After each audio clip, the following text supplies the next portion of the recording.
Everyone, welcome to another special episode on Saturday on Pious Football. We talk about transfer news, we talk about tactics and analysis, and then also other stuff that you are not likely to hear on mainstream European media. Now, today I'm sort of in a bit of a sober mood because of the news coming in that Van der Sar has actually been admitted at the hospital for a brain hemorrhage. He went on holidays in Croatia and on an island in Croatia, I think, and then I think he started, hemorrhaging, so he had to be admitted at the hospital. So we are praying for him. He's a man of the game, a Manchester United legend, Ajax legend, played for Juventus and Fulham, and so a lot of prayers going out to him for a speedy recovery. My first story I would like to talk about is Pulisic to AC Milan, confirmed last night. It's a good deal for AC Milan. Chelsea are also trying to get rid of unwanted players, and so far they've been very successful at selling some of the players that they don't want. So it's a good deal for Chelsea, I think. For AC Milan, it could be a good deal if Pulisic doesn't get injured, as he's been, noted for being, for the last 3-4 years. Pulisic was a fantastic talent, growing up, coming up in the game. He was sold to Chelsea for a price of, I think, 57 million euros. He came with high prospects, but unfortunately, the competition at Chelsea and his injury record, didn't help his career. So I'm hoping that Chelsea Milan will actually get the best out of him. Although I'm sort of a bit doubting that, because the Italian league is also a very physical league, high demand, and with his injury record, if he doesn't improve, I don't see how AC Milan are going to get their worth, of money that they invested in him. AC Milan in the market, they have been doing some under the radar signings. They don't have money, much like a lot of the Italian clubs right now. We're very operating with very limited funds. So no wonder they are trying to get Alvaro Morata on a cheap. However, with that transfer, I'm not sure how viable it will be, because news coming in is that the Saudis are also trying to get Morata, and they have offered him a very lucrative contract. So going forward, I don't think that AC Milan might be able to get the Morata deal done. Probably the reason why rumors coming in just this morning is that they are also looking at an alternative from FC Porto, a striker, an Iranian striker, I think in his 30s, very experienced player. I watched a few clips about him. He is good. But is he, good enough to lead AC Milan's line? I don't know. So AC Milan trying to fund their transfer by using the money they got from Newcastle for Sandro Tonali. So let's see how it goes. I'm sure that they would have to dig deep into their negotiation skills to try and get some deals over the line. Once I'm in Italy, let me just talk about Inter Milan. The deal with Onana is still ongoing. They are trying to get their 60 million euros, which was what they decided they were going to take from the start. And United have been trying to negotiate to beat down the price for 2 weeks now. But so far, the price is still where it is. The latest information I have on that deal is that I think so from last night. Information coming in is that a 50 million plus 5 million add-ons deal could be agreed, before Monday. So let's see how that goes. Now, Inter Milan intend to use that money to fund 2 goalkeepers, Igor Lloris from Tottenham and a young Ukrainian goalkeeper. Handanovic is leaving and Onana is going to Manchester United, so they probably have to replace those 2 goalkeepers. They are trying to get Lukaku, but I'm not sure that deal is going to happen, because Chelsea are not going to take any meager amount, and so fingers crossed on that deal. Probably the best place for Lukaku to go now is to go to Saudi Arabia, but I don't think that at his age he should be going to that place. He should actually hang on and see if a deal in Europe will be able to surface. Now, I also like to talk about Kylian Mbappe. News coming in is all over the place. Kylian Mbappe trying to figure out how he can play 1 year in PSG and move to Real Madrid in the summer of next season. PSG are having none of that, actually, and they have given him an ultimatum, by Monday, if I'm correct. He has to either sign a new contract or he'll be put on the transfer market. I don't know how feasible that will be, because you can't force a player to leave your club if he doesn't want to go. So I mean, as things stand, Mbappe is in the driving seat of his destiny. He can play the rest of the year at PSG and leave for free, which I think is the plan. I mean, PSG believe that Real Madrid have struck a sort of secret deal with Mbappe that will see him leave for free and then probably pocket some money. The problem with PSG is that they have a contract in Mbappe's deal that ensures that he gets a sizable amount of compensation for being loyal. I mean, he's loyal in the sense that he's going to play out all his contracts. And so, I mean, PSG don't want to pay that amount of money and see him also go for free.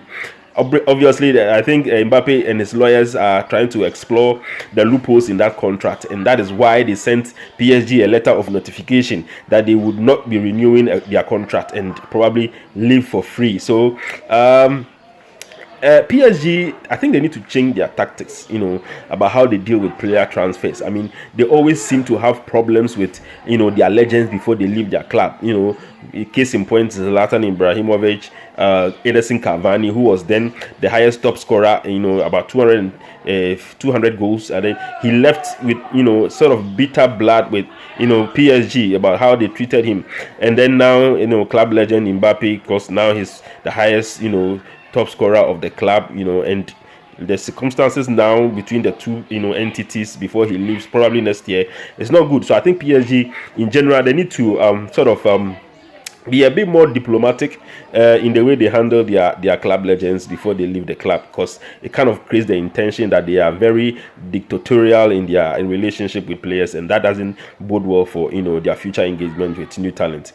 Now, also, I would like to talk about the drama going on right now with Harvey Barnes and his move to Newcastle. I mean, he's a young talent.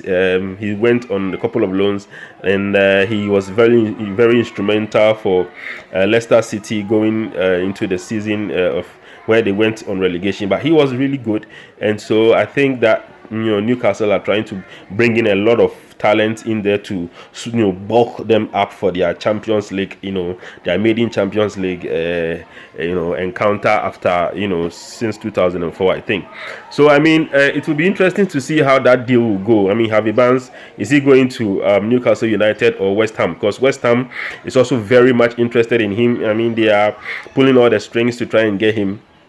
And so it's up to the player. David Sullivan has had engagements with Leicester City, and Newcastle are also pushing for a £35 million bid, 35 to 40 million. I mean, Maddison actually went for 40 million. So they sort of there's a blueprint on how to get the player, because they are almost at the same level in terms of talent and abilities, and are probably the same age, although Harvey Barnes might be a bit more younger. So I mean, let's see how that goes. I mean, Maddison has already gone to Tottenham for £40 million. So Harvey Barnes leaving for 35 million or 40 million, I think will make will be okay for both parties. So is he going to West Ham or Tottenham Hotspur? Newcastle. Let's see how that goes. Probably with Newcastle going to the Champions League, I mean, Harvey Barnes will probably favor going to Newcastle. But the competition for places will be tough, because Newcastle are also trying to negotiate a deal with Juventus for Federico Chiesa. So I mean, playing from the left flank of the wing, Harvey Barnes will have to compete with Chiesa. Although Chiesa is out of form, coming back from an anterior cruciate ligament he suffered last season. He's still, I mean, the talented player we know. Chiesa on his best day, probably one of the best wingers in Europe. So, I mean, if you have a Barnes, are you sure you want to go to Newcastle, or probably go to West Ham United and actually get a starting spot? So it's up to him what he wants to do with that. Now, another thing I like to talk about is the extension of Arsenal's, defender Saliba. Arsenal have extended his contract. Now, that deal went under the radar. I know people are not talking about it, but it came out for some weeks that Saliba was contemplating leaving, the club, So right now that Arsenal have tied him down to a new contract, I think that would be good. He wanted more money, and he's gotten what he deserves, I think, because Saliba is a very top defender. He's been with Arsenal for some time. I mean, he's part of the resurgence. He's part of the the reason why the club is playing the way they are doing. So if Arsenal had lost Saliba, it would have been a huge blow. So it's good to know that Arsenal have actually locked him down to a new contract. Now his combination with the Gabriel Magalhaes in defense, now they have Jurien Timber, and they are trying to get Jeremy Frimpong. So I mean, if you are an Arsenal fan, I mean, you'll be excited about the new season. They are building a team for the future, and honestly, I'd love to watch Arsenal every Arsenal game next season because they are going to be really exciting. I think that is a very top decision by Arsenal to try and tie Saliba down to a new contract. So it's all good there. Now, Chelsea, rumors coming in that Chelsea struggling to find a striker. I remember in one of my episodes I spoke about Nicholas Jackson's transfer. That is he really the kind of player that Chelsea need? Is Nicholas Jackson's talent enough to help them, drive for the top four or probably win the Premier League? So it's no surprise that they are actually looking in for a new strikers, and they are struggling. Like Manchester United is also struggling to tie down a striker. So they are looking at Paulo Dybala. I mean, that was strange to me when I read it. I mean, I thought Dybala, though I mean he can be used as a false nine. He plays as a second striker. Probably his natural position is a number 10. But at Chelsea, I mean, they have Nkunku, who is going to be the natural number 10 at the club. So probably Dybala would be deployed as a false nine. Don't forget that this deal might sound outrageous to you until you hear what Pochettino spoke about Dybala in the Champions League, I think 2-3 years ago. They asked him about Dybala. He compared Dybala's talent to Neymar and Messi. So, I mean, he highly rates the player. So, if Pochettino wants Dybala at Chelsea to play as a false nine, you shouldn't be surprised. I think it's not just a rumor. We should keep an eye on that transfer. Let's see what happens. Now, there is this something I want to discuss. I am someone who actually has a soft spot for Joao Felix.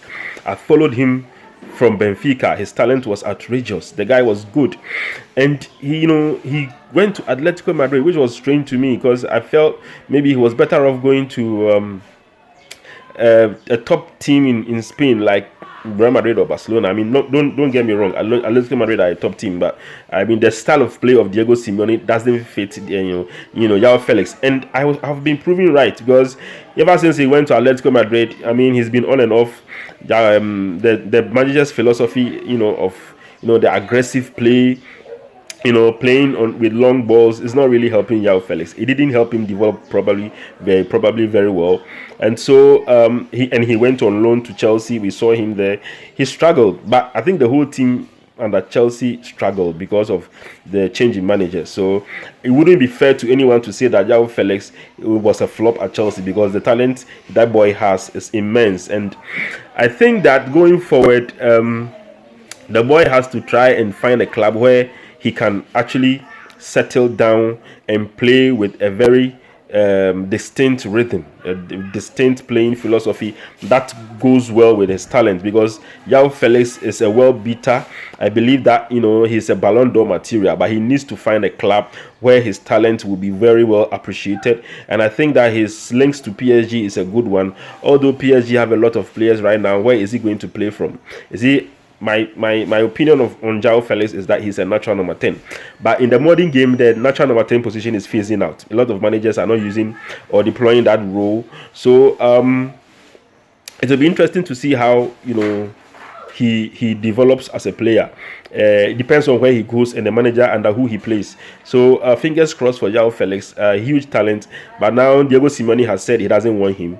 There's bad blood between manager and player, and the number 10 number that he wears has been taken away from him and given to Antoine Griezmann. So definitely his career at Atletico is over, but he needs to find a club as soon as possible, and then let's see how his talent will develop, because he's a huge potential for Portugal.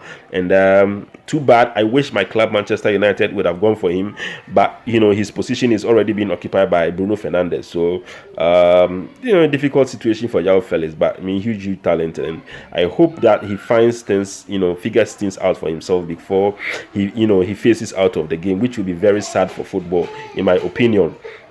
Now, good news coming in for Manchester United fans is that McTominay is a target for Roma, although probably I don't know if that is entirely good news, because they probably will go for a loan. Now Manchester United are not looking to loan McTominay at all. They want a sale. They want a full sale, because they need the funds to finance their other targets, a striker, probably a defender. So McTominay to Roma, I don't know whether that deal will be successful or not. But if AC Milan, I'm sorry, if Roma want to get a player, they probably have to fork out some sort of 30 million pounds plus, and I know Roma don't have that sort of money. So the rumor is probably a loan deal, and I'm not sure United will sanction a loan deal for McTominay. Also going forward, there is another deal I like to talk about, is Diogo Costa to Chelsea. Chelsea are in the market for a goalkeeper. The Senegalese goalkeeper has gone to Saudi Arabia, as we all know. The manager says that he is interested in Kepa. He believes Kepa can, be successful in the club. Kepa wants to stay. So it looks like Kepa might be the number one option. But if Diogo Costa comes in, if Chelsea are able to afford Diogo Costa, and I think he goes for 60 million euros. If Chelsea bring in Diogo Costa from Porto, I don't know if Kepa would start, but that's an interesting transfer. I'm also watching, I'm monitoring, and I'll bring you any new information about that deal. So that is pretty much what is going on now. So I'd like to end here and say thank you everyone for listening. I'm very grateful for your patronage, and keep following my YouTube channel. Just subscribe to it and like my videos. The amazing news interviews are coming as preseason starts. Manchester United will be playing Leeds United on Wednesday. Some of the teams are now coming in for training. Preseason will start very soon. So yes, stick with Pious Football, and the information will come to you at your doorstep. Bye.